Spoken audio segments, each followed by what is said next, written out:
Hey everybody, wanted to make a video going over my Atlas trees that I will be using for Ruthless. So yes, this is a Ruthless specific video. If you are just watching this looking to get some ideas for standard league, as in the temporary league trade and non-Ruthless, basically, this video won't really be pertaining to the regular league, so don't really consider this video for that. I'd probably recommend just to watch a different one. But what I will be specifically going over is 4 different trees. My first tree is pretty much going to be my main tree that I'm going to use when I first get into early game mapping. This is going to be like the day 1 tree that you're seeing right here on the screen. The second tree I have is going to be a heist plus blight tree. This is going to be the main tree I'm going to be using for probably the first couple weeks of the league, maybe even third week of the league. Obviously, I'll be switching back and forth maybe as I see fit, but probably this will be my main mapping tree that I'll use for the majority of yellow maps and even going into early red maps. The next tree that I have is going to be so this blight tree. The next tree I have is actually, my last 2 trees are going to be more the end game trees. This one is specifically focusing on beyond ritual, lots of scarab drops, and a little bit of just the standard bosses and delirium.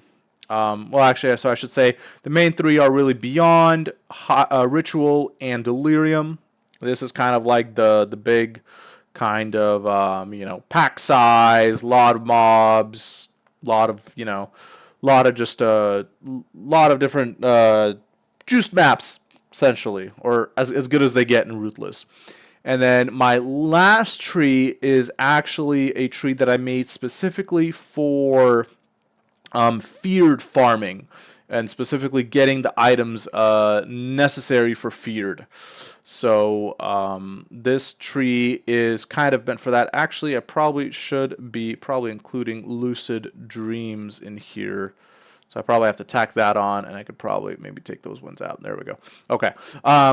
So this tree is specifically meant for making sure I can get the the Chayula's breach stone. So this tree is actually breach and harvest. And you might be wondering, why am I doing harvest? Well, the reason for harvest is for splinter swapping. And so splinter swapping is pretty important. The other nice thing is, since this tree includes harvest, I can swap oils that I find from my blight tree. So there's kind of a cohesion and synergy within all these Atlas trees. My ultimate goal is to get 8 out of 8 challenges done in solo self-found Ruthless, and obviously this takes some planning ahead of time, so I've really kind of put this together pretty meticulously.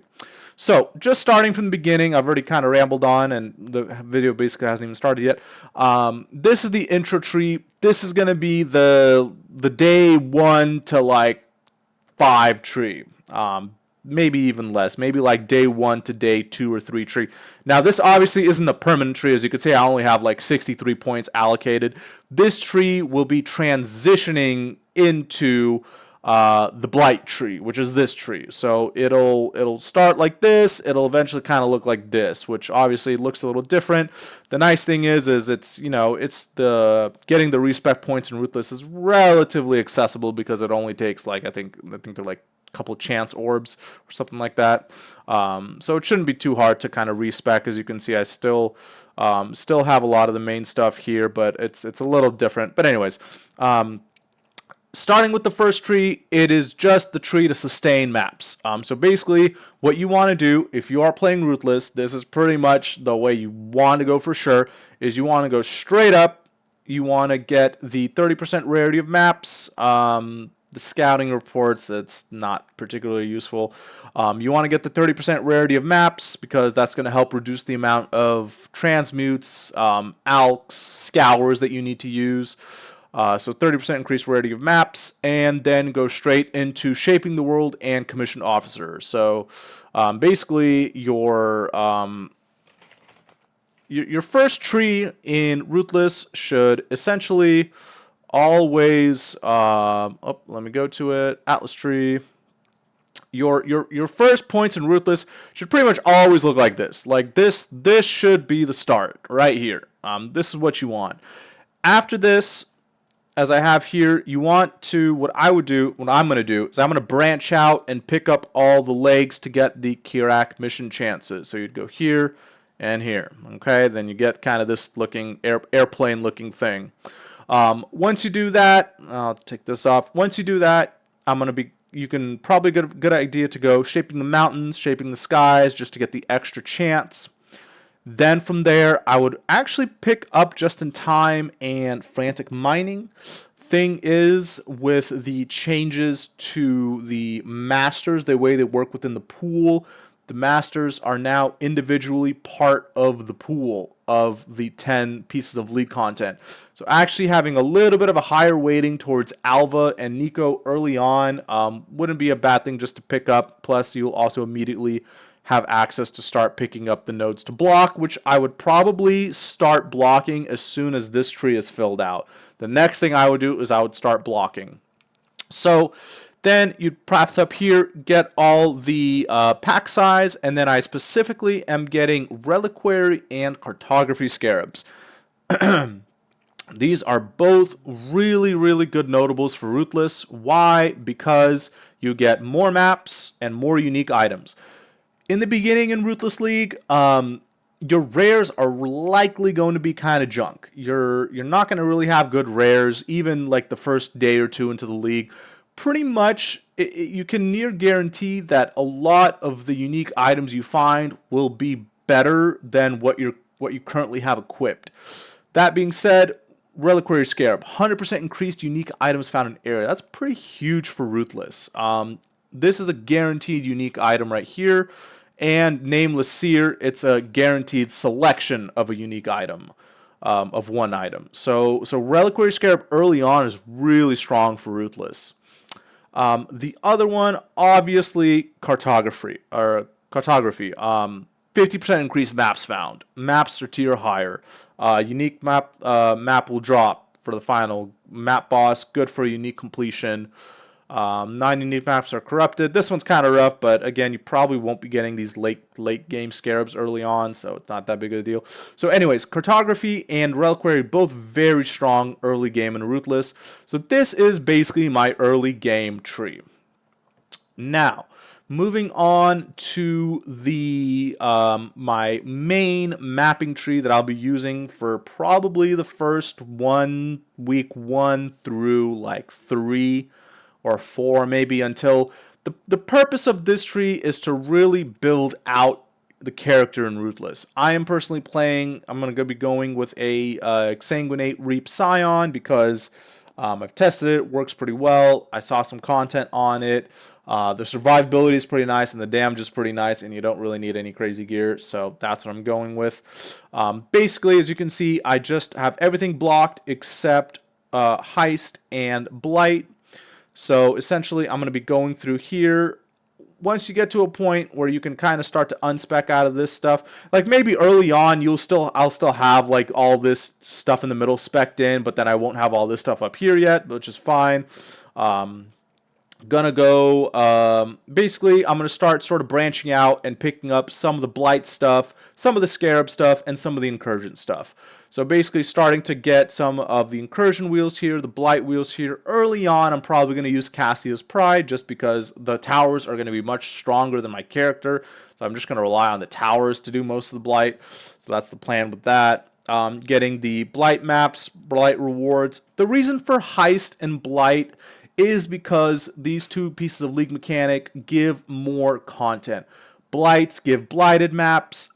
Heists give contracts and blueprints. It's just more content, which is really valuable early game in Ruthless. Okay, still getting Incursion, still going with Cartography and Reliquary just to continue with helping sustain maps. Hopefully the Scarabs will drop to a reasonable extent.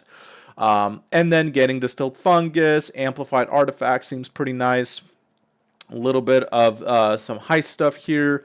And then, of course, getting all the map stuff. Because, again, this will still, be a late game map that I can always switch back to. So I still want to have this stuff here. Maybe, for instance, I'll be farming a specific oil or something like that. Eventually, then, I'm also going to get Eater stuff. The reason why I'm getting Eater and not Exarch is because I specifically need an Eater implicit glove mod. So I will need the Eater Ichors. And then finally, I'm just picking up one node from Necropolis, and that is specifically Royal Souls, which also kind of similarly to the Reliquary Scarab, more unique items. Okay, so this is probably going to be one of my main mapping trees. An early game, again, weeks 1 through 3.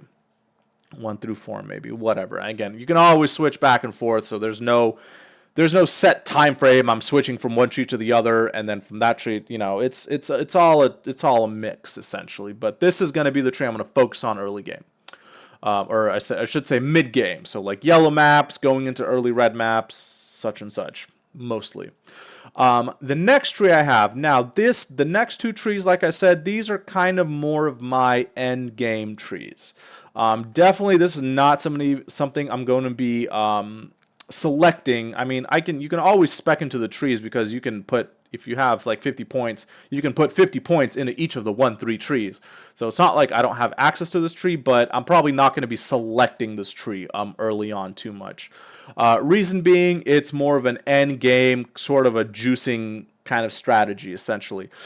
Basically, this tree is all about ritual and beyond.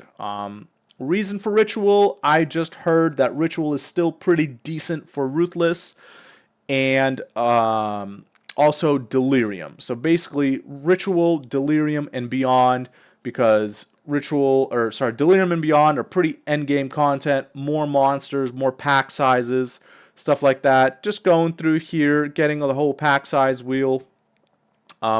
So here I do make a little deviation. I don't continue with reliquary cartography. I actually spec into beyond scarabs, which makes sense. It's the beyond atlas tree that I have.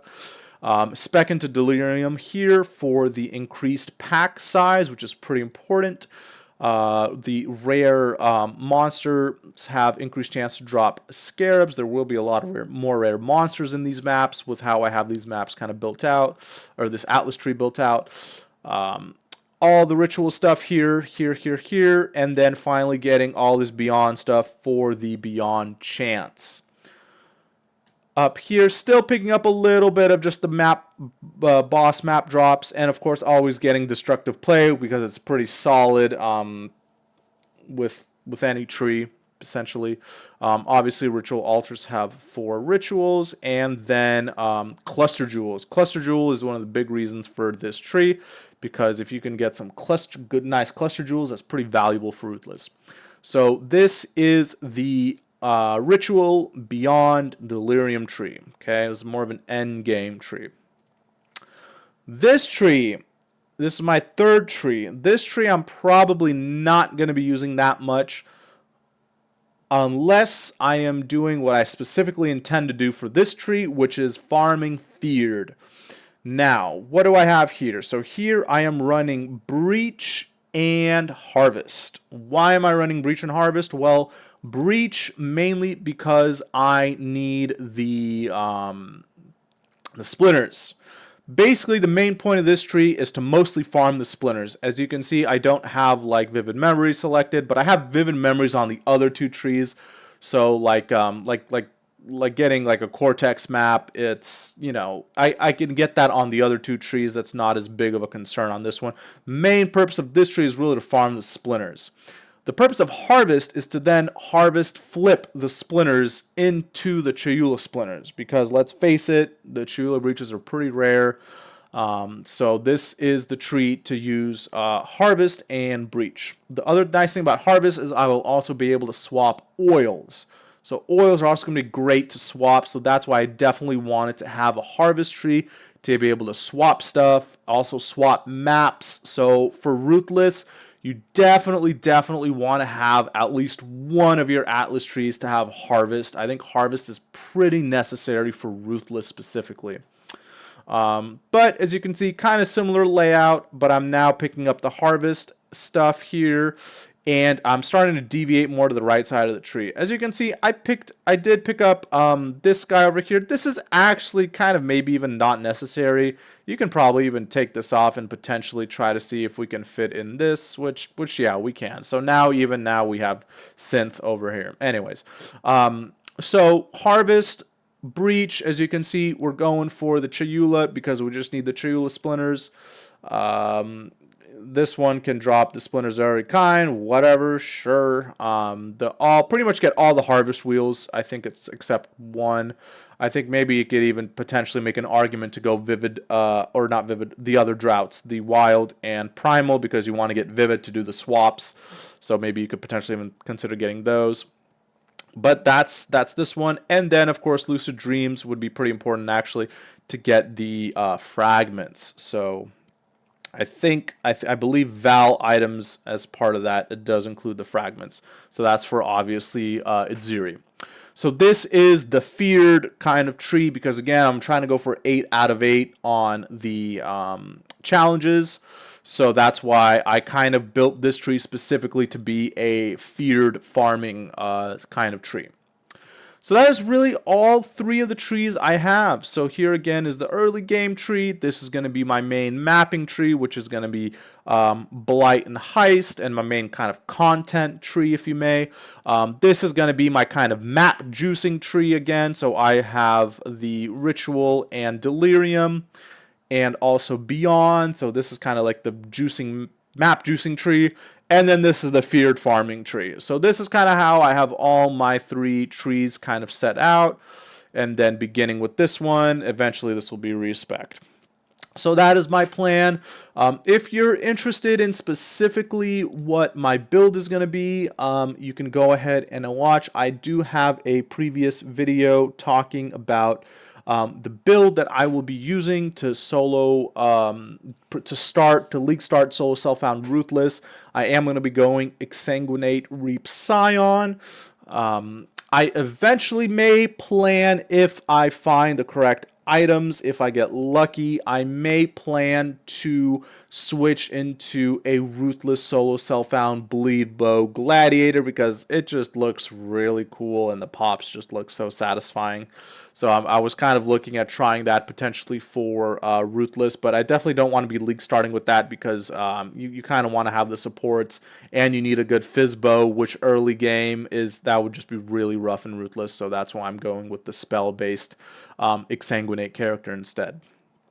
Anyways, I think that's all I have for this video. I kept it under 20 minutes, which is quite a feat for me. I hope everybody has a very fun and lucky and rewarding league start. Hopefully we can craft some crazy ass items out of Necropolis. Hopefully the Necropolis crafts won't suck ass and Ruthless. Hopefully it'll actually give us some decent stuff. So it'll be very exciting to see. I will have what I'm going to do is I'm going to put a Path of Building link for all these trees. It'll actually be my Exsanguinate build, but in the notes section you will be able to find all 4 of these trees if you are so interested. Thank you all for watching, and I hope everybody has a fun league start. Take care.